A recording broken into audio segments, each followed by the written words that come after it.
Welcome to this deep focus study strategy session for Cambridge AS and A-Level Accounting 9706. I'll be your guide today as we navigate one of the most notoriously complex, high-tariff areas of the entire syllabus, the limitations of accounting information and ratio analysis. Go ahead and settle in. Take a deep, deliberate breath. Today, we are going to completely replace exam panic with clinical, calm precision. We're going to systematically deconstruct the examiner's expectations so you can walk into that exam hall with total clarity. Let's dive right in. Here is our structural blueprint for this session. We're going to cover, first, the lost marks trap. Second, decoding cognitive domains. Third, the method mark strategy. Fourth, how to master critical evaluation. And finally, we'll wrap up with the ultimate context warning. Let's get started. Section 1, the lost marks trap. Let's talk about the painful reality of where easy marks actually slip away. I want to acknowledge a highly frustrating yet incredibly common reality.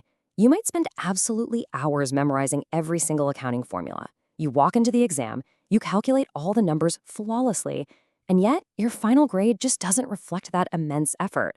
You end up losing easy marks not on the mathematics, but on the subsequent narrative parts, the sections asking you to explain, to analyze, and to evaluate your findings. So you have to ask yourself, why do so many smart students find interpreting complex text and data so incredibly hard? Think about the moment you open the paper. You're faced with a massive, dense block of text describing a convoluted business scenario, followed by a table packed with calculated ratios. Instantly, the brain begins to overload. The clock is ticking loudly in the background, and your natural panic-driven instinct is to rush. You just want to start writing down everything you know about ratios in a giant, unstructured paragraph. But I'm telling you right now, that is exactly where the trap snaps shut. Instead, we are going to train you to perform what we call a mindful scan.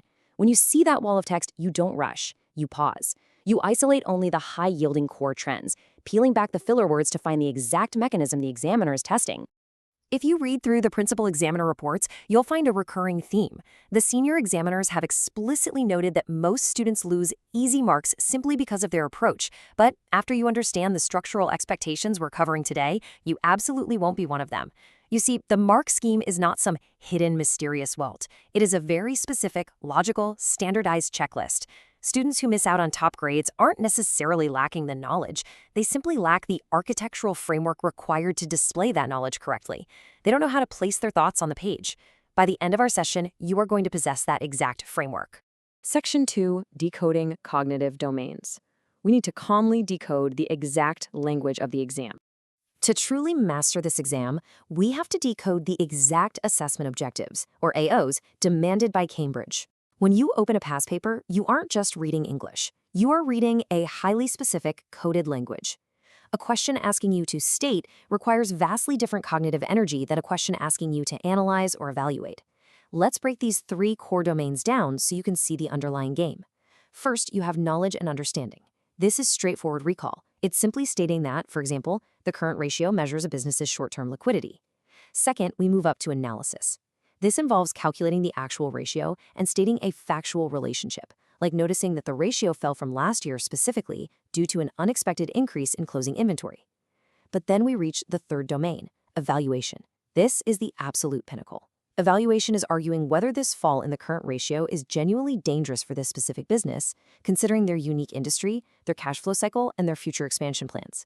Successful, top-tier candidates don't just dump facts. They demonstrate a smooth, seamless competence across all 3 of these domains. Now, when we look at how students tackle these domains, we typically see 2 very flawed archetypes. Imagine 2 distinct scholars. Let's call the first one Alex. Alex is highly analytical and incredibly precise, but Alex tends to provide superficial breadth. Alex will list every single fact they can possibly remember about ratio analysis, resulting in a crowded, unstructured, overwhelming fact dump on the page. It's a shotgun approach, hoping something hits the mark scheme. Then imagine our second scholar, Sam. Sam is creative, dynamic, and loves to write fluidly, but Sam is prone to completely losing focus on the specific command word parameters. Sam will offer big, sweeping arguments and opinions about the business, but completely fail to back them up with the hard data from the text. Both Alex and Sam are going to lose heavy marks. The academic benchmark for Cambridge requires logical, highly structured reasoning. It prioritizes analytical depth over superficial breadth. You absolutely do not need to say everything. You just need to say the exact right things, deeply, calmly, and clearly. So, what does a pristine, high-scoring answer actually look like? The theoretical architecture of a top-band response rests on three solid pillars: precise definitions, causal relationships, and cross-topic connections. First, instead of just vaguely defining a ratio, you need to establish crystal clear causal relationships. For instance, you wouldn't just say gross margin went down. You would confidently state that the gross margin decreased specifically because raw material costs rose sharply in the global market, while the business kept their selling prices rigidly fixed. Then you bring in the magic: cross-topic connections. This is what instantly elevates your grade to an A-star level. You deliberately connect your ratio analysis to other areas of the syllabus. You might mention how the company's choice of depreciation method directly impacted the final profit figure, or how their specific inventory valuation policy altered their current assets. Making these connections proves to the examiner that you don't just memorize formulas, you actually understand accounting as a beautifully interconnected system.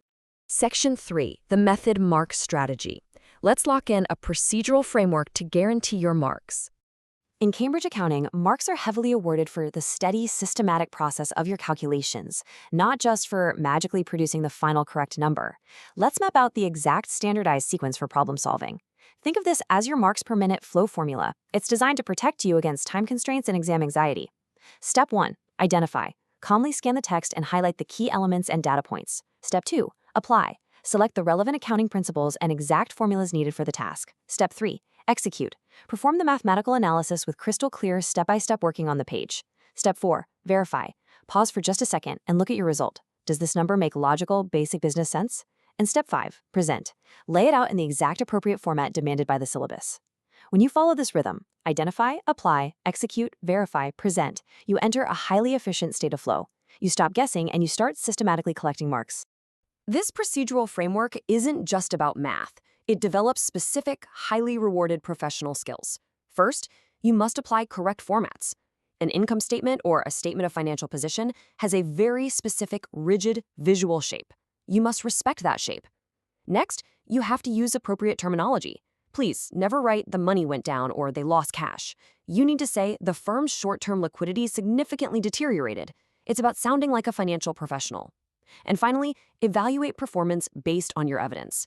Remember, your clear step-by-step working is the foundation that allows the examiner to follow your logic. A clean, structured layout visually signals that you are in total control of the material, which makes it incredibly easy for the examiner to confidently award you those higher band marks. Section 4, Master Critical Evaluation. This is where we learn how to construct pristine, context-specific paragraphs. Let's step into the practice arena and look at a major structural roadblock we call the imperfect answer. Imagine you're writing your evaluation, and you just start listing isolated facts. You write, Company A has a higher profit margin. Company B has a lower profit margin. Therefore, Company A is better. That right there lacks any kind of structural discipline. It's too simple. Instead, we need to calmly restore balance to the text by using comparative connectives and hard evidence. Listen to how a top-tier candidate writes this. They would say, although Company A maintains a superior gross margin of 20% compared to Company B's 15%, suggesting vastly better control over their direct costs, this advantage is entirely offset by Company A's severe liquidity crisis, as evidenced by their current ratio falling dangerously below 1-to-1. Do you hear the difference? We identify the similarities and differences, we anchor them with specific numerical data, and then we draw a nuanced conclusion on their relative importance. Top-scoring candidates take this a step further. They evaluate the quality of their evidence by actively questioning the very numbers they just calculated. This is literally the core of the limitations aspect of your syllabus. To hit the top band, you must identify limitations. You have to point out that accounting data is largely based on historical costs, which completely ignores the current impact of inflation. You must actively note the assumptions made by the business, like the dangerous assumption that all their closing inventory can actually be sold at its current stated valuation. Furthermore, you need to consider alternative interpretations. You have to realize that management might have engaged in window dressing to artificially inflate their year-end cash balance right before the reporting date. And crucially, you must assess exactly how these hidden factors affect your final recommendations. Telling the examiner exactly why the numbers on the page should be treated with extreme caution demonstrates profound, sophisticated academic maturity. This naturally leads us to the ultimate three-step problem-solving model that acts as a structural framework for your paragraph arguments. But actually, let's breathe and do a quick focus reboot here. Before we map out this final top-end paragraph structure, let's make sure your daily study dashboard is complete.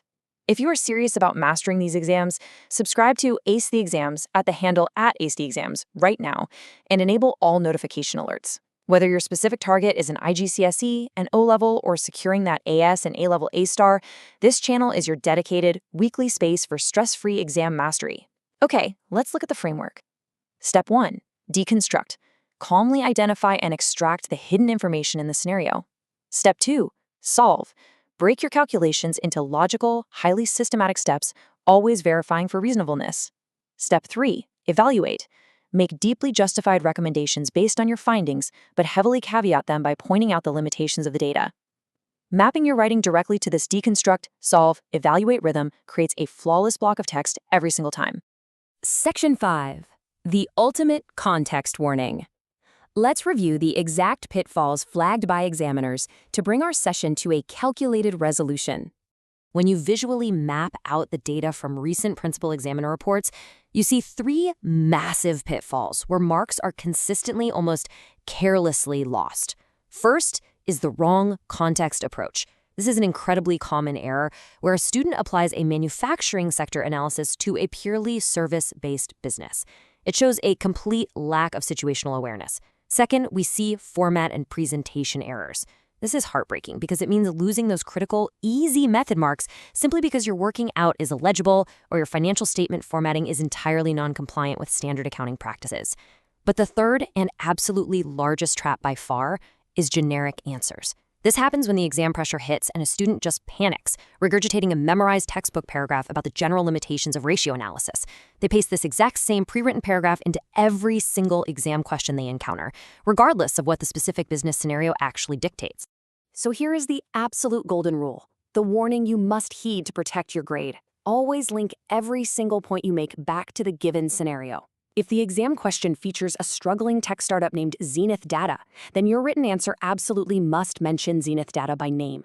You must directly reference Zenith Data's specific liquidity issues, their specific obsolete inventory problems, and the exact structure of their bank loans. Writing a technically flawless, beautifully worded paragraph about ratio theory that never actually refers to the provided source material will score you a 0 for application.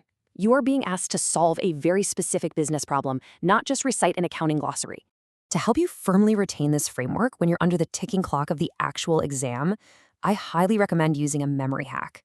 Create a personalized acronym for the key factors affecting limitations in ratio analysis. For instance, you can use the acronym CARE. C stands for context.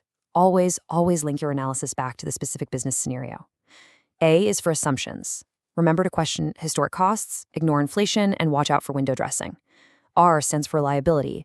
Are there differing, inconsistent accounting policies between the two firms you're trying to compare? And finally, E is for the non-financial environment. What is the reality outside the spreadsheet? What about staff morale, shifts in market share, or the threat of new competitor technology?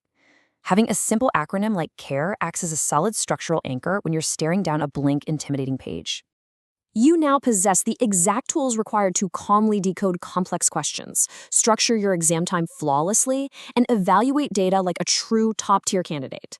Remember the 3-step question scan, rely on your marks per minute flow formula, and always anchor your theory to the reality of the business using the CARE framework. So the next time you are faced with a massive wall of accounting data, pause and ask yourself, are you just calculating random numbers, or are you actually uncovering the true underlying story of this business? Thank you for joining this masterclass. Don't forget to subscribe to Ace the Exams, click that notification bell for our future focused deployments, and right now leave a comment down below telling us the specific subject, tier, and target grade you are currently meditating on. Stay focused, stay calm, and I'll see you in the next session.